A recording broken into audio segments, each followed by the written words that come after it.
अस्सलाम वालेकुम। I hope are you fine. तो वीवर्स, आज की जो थर्ड क्लास है उसमें हम होलसेल एफबीए अमेज़ोन की जो थ्योरी डिस्कस कर रहे थे पिछली क्लासेस में, वो इसमें अब कंप्लीट करेंगे हम। सेकंड क्लास में जो हम वेबसाइट की बात कर रहे थे, अब हम देखते हैं कि वो कहाँ से बनवानी चाहिए। Where to develop website. कुछ लोग तो होते हैं जो कहते हैं कि हम अपनी वेबसाइट खुद बना सकते हैं, लेकिन कुछ लोग होते हैं वो कहते हैं हमें वेबसाइट नहीं बनानी आती। तो आप किसी से भी बनवा सकते हैं, लाजिम नहीं है कि आपने अपनी वेबसाइट खुद ही बनानी है। अच्छा, वेबसाइट के लिए क्या करना है कि आपका जो कंपनी नेम है उसका डोमेन होस्टिंग ख़रीदेंगे पहले, और उसके ऊपर आपकी वेब डेवलप करेंगे। तो उसका आपका अपना ईमेल भी होगा, कंपनी ईमेल भी होगा। उसका ईमेल किस तरह का होगा वो मैं आपको दिखा रही हूँ। यहाँ स्क्रीन पे आपको शो हो रहा है कि वो ईमेल कैसा होना चाहिए। उनके साथ बातचीत करने के लिए प्रैक्टिकली क्लास में ये चीज़ रिपीट भी होगी, लेकिन पहले मैं आपको ये समझाने के लिए दिखा रही हूँ कि जो कंपनी का ईमेल होता है वो कैसा होता है। यानी sale@hmsdeal.com। ठीक है, इसके बाद info@hmsdeal.com। इसके बाद है admin@hmsdeals.com। ये तीनों ही आपकी ईमेल हो सकती हैं। सबसे बेस्ट पहले वाला है, जिसको ऐसे लिखते हैं sale@companyName.com। इस तरह का आपका ईमेल बनता है जो कि आपने बेसिकली यूज़ करना है ब्रांड के साथ फॉर कोऑर्डिनेशन। इस ईमेल में लिखना क्या होता है ये आने वाली प्रैक्टिकल क्लास में आपको बताया जाएगा। अब हम टैक्सेशन के बारे में बात करते हैं। ये सेल टैक्स क्या है, यूके में वेट होता है तो वेट क्या होता है, और टैक्स को कलेक्ट कैसे करते हैं, और इसकी क्या फंक्शनैलिटी है। So what is sale tax? A sale tax is a tax paid to a government body for the sale for certain goods and services। देखें, सेल टैक्स जो है वो स्टेट लेवल टैक्स होता है। जैसे कि पाकिस्तान में सूबाई लेवल पर टैक्स होते हैं ना, एक तो होता है इनकम टैक्स जो कि FPR देख रहा होता है, एक जो फेडरल गवर्नमेंट के अंडर होता है। किसी भी सूबे में जो सूबाई टैक्स होता है ना, USA में हम उसको सेल्स टैक्स कहते हैं। ये हर स्टेट का डिफरेंट है। फॉर एग्ज़ाम्पल, किसी की कंपनी टेक्सास में है तो उसका डिफरेंट तरीके का होगा, और किसी की कंपनी फ्लोरिडा में हो तो उसका डिफरेंट तरीके का होगा। इसी तरह USA में जितनी भी स्टेट्स हैं सबके रूल्स, रेगुलेशन और सेल्स टैक्स डिफरेंट होते हैं। जैसे कि हमारे पाकिस्तान में जितने भी सूबे हैं सबके टैक्स वगैरह डिफरेंट है, सबके रूल्स रेगुलेशन डिफरेंट है। इसी तरह USA में भी हर चीज़ का डिफरेंट टैक्स लिया जाता है और उनके रूल्स एंड रेगुलेशन डिफरेंट होते हैं। अच्छा, अब sales tax and resale certificate क्या होता है? बहुत सारे लोग इसके ऊपर कंफ्यूज होते हैं, तो मैं इसमें थोड़ी डिटेल से बता देती हूँ कि sale tax and resale certificate क्या होता है। State permit of the sale tax, इसमें ये होता है कि आपकी कंपनी का जो एड्रेस होता है ना, वहाँ जो आपका सेल टैक्स डॉक्यूमेंट होता है उसको हम सेलर परमिट भी कहते हैं। अच्छा, you will start collective sales tax from effective date of certificate. इसमें ये होता है कि अभी हम कुछ भी बेच नहीं रहे, हम कुछ भी नहीं कर रहे, लेकिन हमारा जो सेल्स टैक्स होता है वो फाइल होना शुरू हो जाता है। इस तारीख से स्टार्ट हो जाता है जब हम अपनी कंपनी बनाते हैं। वो कैसे फ़ाइल हो सकता है? जब कि हम कुछ बेच भी नहीं रहे होते, तो हम ज़ीरो की अमाउंट लेकर फ़ाइल करते हैं कि ज़ीरो टैक्स की, आप ज़ीरो की अमाउंट करके फ़ाइल करते हैं।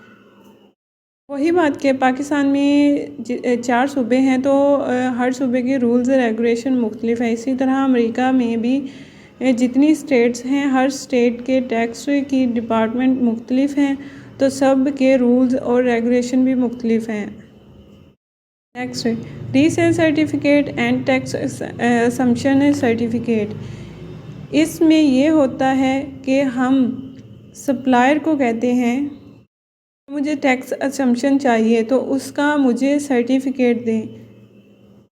तो वो आपको उसका सर्टिफिकेट देगा। अब ये लास्ट वाला पॉइंट है, every state has its own templates. इसका ये मतलब है कि आपके जितनी भी स्टेट्स हैं यूएसए में, सब का मुख्तलिफ़ तरीका, मुख्तलिफ़ टैक्सेशन और उन सब के फ़ाइलिंग के टेम्पलेट मुख्तलिफ़ होते हैं। अच्छा, हमें अमेज़ोन यूएसए में सबसे ज़्यादा आसानी क्यों होती है? अब फॉर एग्ज़ाम्पल हमने वहाँ पर कुछ भी नहीं करना, हमारी इन्वेंट्री सेल हो रही है, सब कुछ हो रहा है, हमें वहाँ पे टैक्सेशन की परेशानी नहीं होती। क्यों परेशानी नहीं होती? जब अमेज़ोन से कोई कस्टमर कुछ परचेज़ करता है तो वो कस्टमर अमेज़ोन को टैक्स पे करता है। अमेज़ोन क्या करेगा? अमेज़ोन आपके बिहाफ पे टैक्स लेता है और आगे सबमिट भी करवाता है, यानी आपको बीच में कुछ भी करने की ज़रूरत नहीं होती।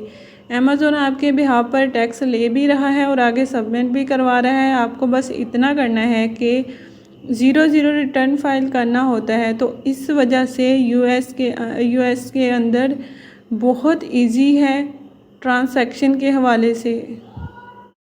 अच्छा, बहुत से लोगों को ये कन्फ्यूज़न होती है कि रीसेल सर्टिफिकेट क्या है, ब्रांड ऑथराइजेशन क्या है और इनवॉइस क्या है। इनवॉइस तो वो होता है जब आप कोई चीज़ ख़रीदते हो तो उसके बिहाफ पे जो आपको रसीद मिलती है वो तो होती है इनवॉइस। ब्रांड ऑथराइजेशन लेटर ये होता है कि ब्रांड लिख के देता है कि मैं इस कंपनी को इजाज़त देता हूँ कि ये हमारी प्रोडक्ट को सेल कर सकता है। नेक्स्ट है रीसेल सर्टिफिकेट, जो कि मैंने लास्ट पे आपको वीडियो में दिखाऊंगी कि रीसेल सर्टिफिकेट कैसा होता है, उसके ऊपर क्या क्या इन्फॉर्मेशन लिखी हुई है। वो सारी इन्फॉर्मेशन मैं आपको अभी बताती हूँ और साथ ही वो मैं आपको रीसेल सर्टिफिकेट भी दिखाऊंगी। सेल सर्टिफिकेट में होता ये है कि हमने परचेज़र की इन्फॉर्मेशन देनी होती है। परचेज़र कौन होते हैं? परचेज़र हम होते हैं, ठीक है। आप हैं परचेज़र, ठीक है। तो परचेज़र की इन्फॉर्मेशन देनी होती है और जहाँ पे सेलर का पूछा गया हो वहाँ पे जो चीज़ आपने सेल करनी है उसकी इन्फॉर्मेशन देनी है। और कौन सा आइटम आप ख़रीद रहे हैं उसके बारे में लिखना है और बस अपने सिग्नेचर करके हम इस चीज़ को भेज देते हैं। बस इसमें इतना ही काम होता है। ये हमने खुद फिल करना होता है अगर कोई सप्लायर हमें ये भेज दे तो। इसमें जो जो चीज़ें हैं वो जब ये आपके पास आएगा तो आपको फिर समझ आएगी कि इसमें क्या क्या और इन्फॉर्मेशन है और क्या क्या लिखना है। तो वो जब आप इसको देखोगे, आपके पास आएगा तो फिर आपको इस चीज़ की समझ आएगी। एक दो दफ़ा जब आप इसको फिल करेंगे तो आपको खुद ही समझ आ जाएगी कि इसको कैसे फिल करना है और ये क्या है और इसमें क्या क्या इन्फॉर्मेशन देनी है, किस चीज़ के बारे में इन्फॉर्मेशन देनी है। आई होप आपको इतनी तो समझ आ गई होगी कि रीसेल सर्टिफिकेट क्या है, ब्रांड ऑथराइजेशन लेटर क्या है और इनवॉइस क्या है, किस लिए ये इस्तेमाल होते हैं और इनमें क्या क्या करना होता है और कैसे करना होता है, ठीक है।